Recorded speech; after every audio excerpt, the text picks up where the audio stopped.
Welcome to The Explainer. Today, we're diving deep into Elif Shafak's incredible novel, There Are Rivers in the Sky. And trust me, this is a wild ride.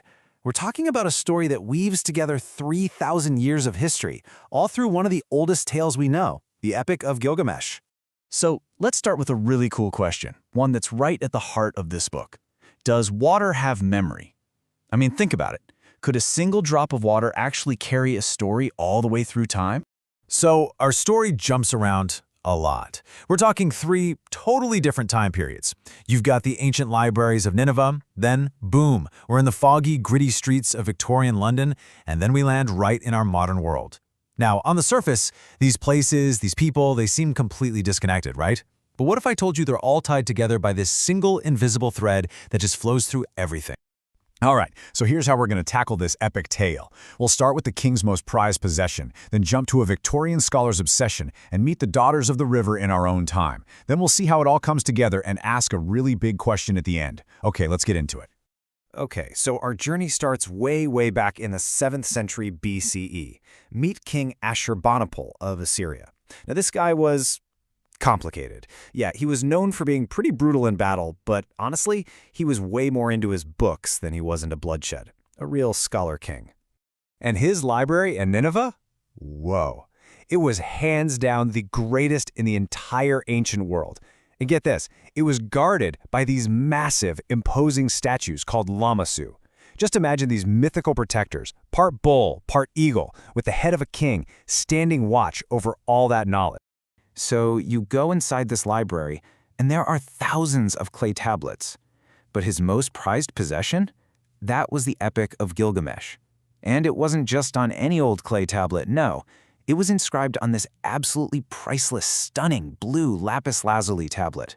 And as he's reading about Gilgamesh's crazy quest for immortality, the king starts to wonder, will my story, my name ever live on like this? Okay, now let's fast forward. A lot. We're talking more than 2,000 years later. Nineveh is in ruins. The great library is buried under centuries of sand. But that's not the end of the story, because the king's prized possession is about to be rediscovered in a totally different world. So now we're in 1840s London. It's smoggy, industrial, a tough place to be. And we meet this kid, Arthur Smith. He's poor, works in a printing house, but he's incredibly smart, and he becomes completely obsessed with these Assyrian artifacts that have ended up in the British Museum. He sees one of those exact lamassu statues we were just talking about, and he feels this pull. He can't explain it, but it's there. This obsession just takes over. He literally teaches himself this ancient, forgotten language, cuneiform, just by studying little broken pieces of tablets in the museum. And then one day, boom, he finds something that just blows his mind. It's a piece of a tablet describing a great flood. Now, you have to understand, this was a massive deal. It sent shockwaves through Victorian society because everyone believed the Bible was the one and only source for that story. So this discovery makes him an overnight sensation. He gets a funded trip to go excavate the ruins of Nineveh himself.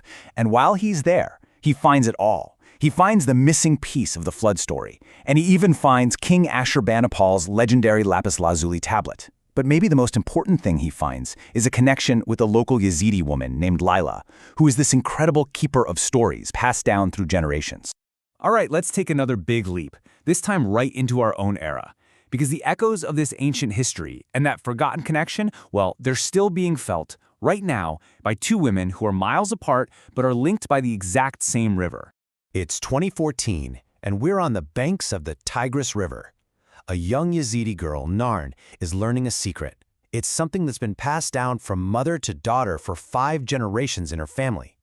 Her grandmother, Besma, teaches her the ancient cuneiform symbol for water, and, you guessed it, it's the very same symbol Arthur Smith taught their ancestor Lila all those years ago.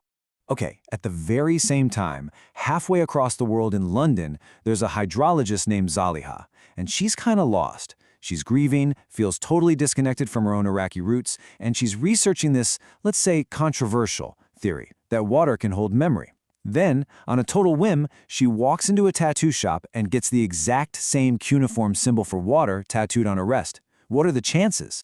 So, you've got a king, a Victorian scholar, and 2 modern women. How on earth are all these lives connected? Well, the novel reveals there's a hidden character here, a silent witness that has literally touched every single one of them across all those centuries. And this is where it gets really, really cool. This is how the book visualizes its own title. We're following a single drop of water on its incredible journey. It's a literal river in the sky. First it lands in King Ashurbanipal's hair. Then it evaporates, travels, and comes down as a snowflake on the lips of newborn Arthur Smith in London. Later, it's a wave in the Mediterranean splashing Arthur's face. Then we see it in holy water in Naren's hand. And finally, it ends up in a simple glass of tap water that Zalihid drinks in London.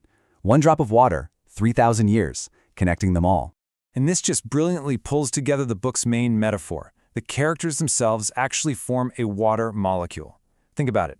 Arthur, he's the historical figure connecting the past and the present, right? He's the single oxygen atom.